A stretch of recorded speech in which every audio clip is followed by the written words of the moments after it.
இந்த நேரத்தில் நான் படம் ஆரம்பிக்கிறப்பெல்லாம் ஃபைனான்ஸ் வந்து அன்பு சார் தான் கொடுத்தாரு.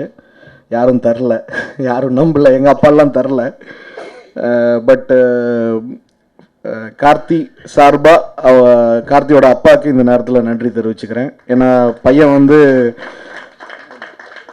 அதுவும் கூகுள் பார்த்து டைரக்ட் பண்ணியிருக்காரு. அதை நம்பி ஒரு ஃபாதர் இன்வெஸ்ட் பண்ணுறதுங்கிறது ஒரு மிகப்பெரிய விஷயம். வேற விஷயத்த கூகுள் பண்ணாமல் படம் எடுக்கிறத பற்றி இந்த ஏஜில் கூகுள் பண்ணி, ஏன்னா அதுக்கு ஃபஸ்ட்டு கார்த்திக் தேங்க்ஸ் சொல்லணும். ஏன்னா தன்னுடைய குறிக்கோளில் ரொம்ப திடமாக இருந்திருக்காப்புல. ப்ளஸ் இவ்வளோ ஒரு கிளாரிட்டி.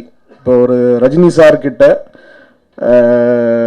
ஒரு புது நடிகன் இன்ட்ரடியூஸ் ஆகி ரஜினி சார் வந்து கலக்கிட்டீங்க, சூப்பராக நடிச்சிருக்கீங்கன்னு சொல்கிறப்ப, கமல் சார்கிட்ட ரஜினி சார்கிட்டையோ கமல் சார்கிட்டையோ பாராட்டு வாங்குறப்ப எப்படி ஒரு சந்தோஷம் வருமோ அந்த சந்தோஷம் கார்த்திக் இப்போ இருக்கும். ஏன்னா மேக்கிங்க்கு பேர் போனவர் கௌதம் சார்.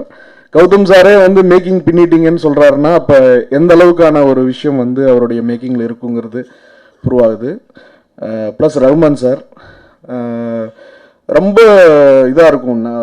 நிறைய ஒரு இன்னும் பயங்கரமான படங்கள்லாம் பண்ணியிருக்க வேண்டிய ஒரு ஆர்டிஸ்ட்னு சிலதெல்லாம் தோணும், சில ஆர்டிஸ்ட் தோணும். ரஹ்மான் சார் வந்து அந்த வரிசையில் இன்னும் நிறைய படங்கள், நிறைய யங்ஸ்டர்ஸுக்கு இதே மாதிரி கண்டுபிடிச்சி ஒரு ஸ்கிரிப்டை ஐடென்டிஃபை பண்ணி அதில் பார்ட்டிசிபேட் பண்ணி நல்ல நல்ல படங்கள் தரணும்னு இந்த நேரத்தில் ரிக்வஸ்ட் பண்ணிக்கிறேன். ஏன்னா அவ்வளோ யங்ஸ்டர்ஸ் வர்றாங்க. இப்போ ஒரு நலன் உள்ளே வந்த மாதிரியும் சரி, ஒரு கார்த்திக் சுப்ராஜ் வர்றதும், ப்ளஸ் யங்ஸ்டர்ஸ் ஷார்ட் ஃபிலிம்லேருந்து நிறையா யங் டேலண்ட்ஸ் உள்ளே வர்றாங்க.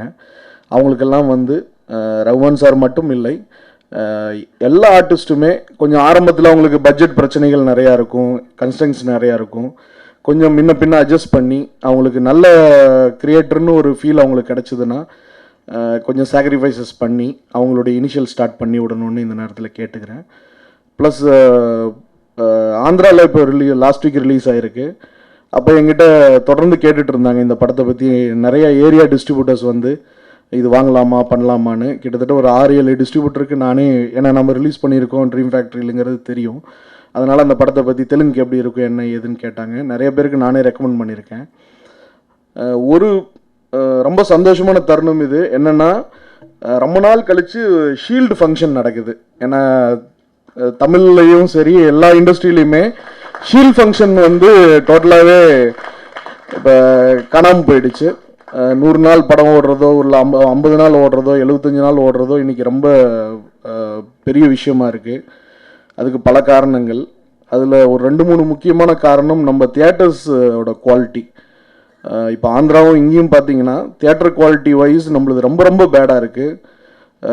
கவர்மெண்ட் சைடும் கொஞ்சம் பெர்மிஷன்ஸ் வந்து ஸ்பீடாக தரணும். அப்போ தான் இன்வெஸ்டர்ஸ் வருவாங்க, தியேட்டர் கட்டுறதுக்கு ஆட்கள் வருவாங்க, புது புது கம்பெனிஸ் வருவாங்க. ஸோ தியேட்டர்ஸ் டெவலப் ஆச்சுன்னா ரெவன்யூ பெட்டராக இருக்கும், ஃபஸ்ட்டு விஷயம். ரெண்டாவது விஷயம் பைரசி ஆஸ் யூஷுவல். ஸோ இதே படம் ஒரு கார்த்திக் நரேனோட ஃபாதரே இன்வெஸ்டர், இதில் அவங்க ரிஸ்க் எடுத்து இந்த படத்தை ரிலீஸ் பண்ணியிருக்கிறாங்க. நியாயமாக வந்து இது வேற ஒரு இண்டஸ்ட்ரியில், இது ஒரு மலையாளம் இண்டஸ்ட்ரியிலையோ இல்லை கன்னடமாக இருந்தாலும் சரி, இப்போ கன்னடமெல்லாம் ரொம்ப சின்ன இண்டஸ்ட்ரின்னு நம்ம நினச்சிட்டு இருந்தோம். ஆனால் ஒரு படம் நல்ல படம்னு பேர் எடுத்துட்டா 30-35 crores ஷேர் வரக்கூடிய அளவுக்கு கன்னட இண்டஸ்ட்ரி வந்து டெவலப் ஆகிடுச்சு. என்ன ரீசன்னா பைரசி கிடையாது. தெலுங்கு இண்டஸ்ட்ரியும் அதே மாதிரி. இப்போ இதே அப்ரிஷியேஷன், இதே குவாலிட்டி ஒரு தெலுங்கில் ஒரு படம் ஒரு புது டைரக்டர் வந்து பண்ணியிருக்காரு, ஒரு புது டீம் ஒர்க் பண்ணியிருக்காங்க அப்படின்னா இன்றைக்கி என்ன கார்த்திக் நின்றுச்சோ எனக்கு தெரியல, அக்கௌண்ட்ஸ் தெரியல, பட் இதை விட ஒரு 10 கோடி ரூபாய் ஜாஸ்தி எடுத்துகிட்டு போவாங்க இப்போ தெலுங்கு இண்டஸ்ட்ரியில் இந்த படம் வந்திருந்ததுன்னா. ஸோ அப்போ எங்கேயோ ஒரு இடத்துல ஒரு புது டேலண்ட் வர்றதுக்கும் சரி, இருக்கிற இண்டஸ்ட்ரியும் சரி நசுங்கிட்டே இருக்குது. அது ஒருத்தர் 2 பேரோட லாபத்துக்காக அது போயிட்டுருக்கு.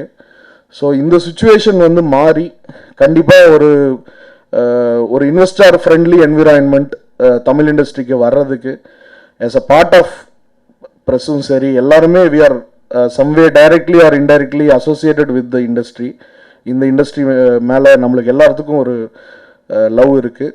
ஸோ எல்லாருமே சேர்ந்து நாளைக்கு இந்த ஒரு பெட்டர் சுச்சுவேஷனை உருவாக்குறதுக்கு நம்மளுடைய கான்ட்ரிபியூஷன் இருக்கணும். ப்ளஸ் சக்தி பிரதர்.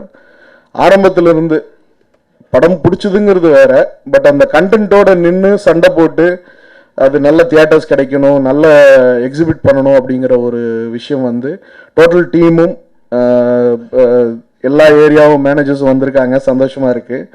ஸோ எல்லாருமே வந்து ரொம்ப போராடி இந்த படத்துக்கு சண்டை போட்டு தியேட்டர்ஸ் வாங்கி ஷோஸ் வாங்கி பண்ணுச்சு.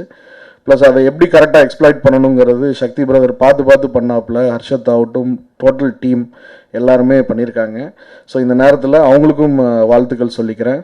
ப்ளஸ் ட்ரீம் ஃபேக்ட்ரி வந்து இப்போ சக்தி ஃபிலிம் ஃபேக்ட்ரி ஆயிருக்கு, நல்ல விஷயம். ஏன்னா ட்ரீம் ஃபேக்ட்ரியோட லாஸ்ட் ஃபைனல் ஃபிலிம் வந்து Dhuruvangal 16. So it started with a good note, it ended with a good note. Plus Sakthi film ஃபேக்ட்ரிக்கும் இந்த நேரத்தில் நான் வாழ்த்துக்கள் தெரிவிச்சுக்கிறேன். இன்னும் நிறைய நல்ல படங்கள் சக்தி பண்ணணும். ப்ளஸ் கார்த்திக் நரேன் ஆகட்டும், இல்லை இந்த மாதிரி புது டேலண்ட்ஸ் நிறைய பேரை வந்து கூட இருந்து சப்போர்ட் பண்ணணும் அப்படிங்கிறது கேட்டுக்கிறேன். ப்ளஸ் ப்ரெஸ் மீடியா எல்லாருக்குமே இந்த நேரத்தில் நன்றி தெரிவிச்சுக்கிறேன். Lot of 75 days function, 100 days function, shield function, shield கொடுத்து நடக்கிறதுக்கு இதே பிரசாத் லேபில் நடக்கணும்னு அதுக்கான சூழ்நிலையை ஏற்படுத்தி தர்றதுக்கு இங்கே இருக்கிற ஒவ்வொருத்தரையும் நான் வேண்டி விரும்பி கேட்டுக்கிறேன். அது பைரசியாக இருக்கட்டும், மற்ற விஷயங்களாக இருக்கட்டும், எல்லாத்துக்கும் சேர்ந்து நம்ம சண்டை போடுவோம். அது நடக்கணுங்கிற இந்த வருஷம் செகண்ட் ஹாஃப்லேருந்து நிறையா ஃபங்க்ஷன்ஸ் நாம் இந்த மாதிரி சந்திக்கணும்னு ஆண்டவனை வேண்டிக்கிறேன். நன்றி, வணக்கம்.